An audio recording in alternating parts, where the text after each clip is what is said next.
Le but de la vie ainsi n'est pas de vivre longtemps. L'impact de la vie n'est pas la longévité de la vie, mais l'effectivité de la vie. Jésus avait 33 ans qu'on avait donné. À la fin des 33 ans, il a dit tout est accompli. Je n'ai pas besoin de vivre 70 ans ou de vivre 28 ans. Le plus important, dans le temps qu'on m'a donné, que j'ai un impact qui va traverser les frontières. Jésus était un jeune homme. Il a exercé son ministère dans un étendue qui est à peu près comme Kinshasa. Il n'a jamais fait des voyages missionnaires. Après, quand il était allé en Égypte, il était encore tout petit. Mais il a eu un tel impact. Un juif, que quand il est mort aujourd'hui, il y a des milliards d'adeptes qui croient en lui, qui chantent son nom, qui meurent pour lui. Le nombre de livres qu'on a écrits sur lui sont plus nombreux que de toutes les religions qu'on a dans le monde. Tous les jours, les gens chantent son nom. Jésus en français, Yeshua en hébreu, Yesu en lingala, Jesus en anglais. Mais un jeune garçon qui a vécu juste 3 ans de ministère, il est mort sur un bois. Mais aujourd'hui, 2000 ans après, les gens l'adorent, dansent pour lui, meurent pour lui. Il est le nom le plus célèbre du monde. Quand on veut calculer le temps, même les grands athées professeurs sont obligés de dire 2000 ans avant Jésus-Christ,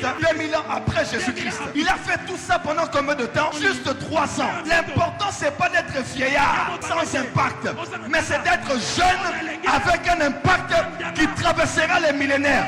Dans la vie, il y a 2 types de personnes. Il y a les historiens et les historiques. Les historiens sont spécialistes à raconter l'histoire. Et les historiques sont ceux qui font le sujet des histoires des historiens. Ce sont les personnes qui sont au centre des sujets des historiens. Je décrète et déclare sur toi. Tu ne seras jamais un historien. Tu seras un historique. On parlera de toi. On écrira des livres sur toi. On étudiera ta vie. On tirera des leçons de ta vie parce que tu es un livre ouvert. Une prédication ambulante. Une lettre vivante. Quand on verra, on verra l'amour de Dieu. Quand on verra la puissance de la foi. Quand on verra, est-ce que je parle à quelqu'un ici?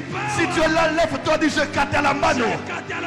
Les historiques deviennent la référence du temps et la référence des lieux. Quand on pense à Lemba, on pense à quel lieu précisément? Quel est le nom qui vous arrive en premier? Échangeur. Quand on parle du centre-ville, on pense à quoi souvent? Sozakon. Quand on pense à Bandal, Bloc, on pense à Bakayao. Quand on pense à Limité, on pense à quoi? Je ne vous ai rien dit. Dorénavant, on attache à un lieu une référence. On ne vous dira rien. Mais quand on parlera de Kinshasa, on dira qu'est-ce qui vous rappelle Kinshasa? On citera ton nom. On a connu Nazareth. On a connu Nazareth durant des centaines d'années. Mais celui qui a valorisé Nazareth, on l'a appelé Jésus de Nazareth. On a connu votre village dans l'histoire. Votre village, votre province, votre capitale, votre quartier, votre avenue deviendra la référence à cause de votre présence. Quand je lis 1945, vous pensez à quoi? Guerre mondiale, naissance de la nation d'Israël. Quand je lis 1948, quand je lis 1960, quand je lis 1990, 1991, pour les Congolais, pillage.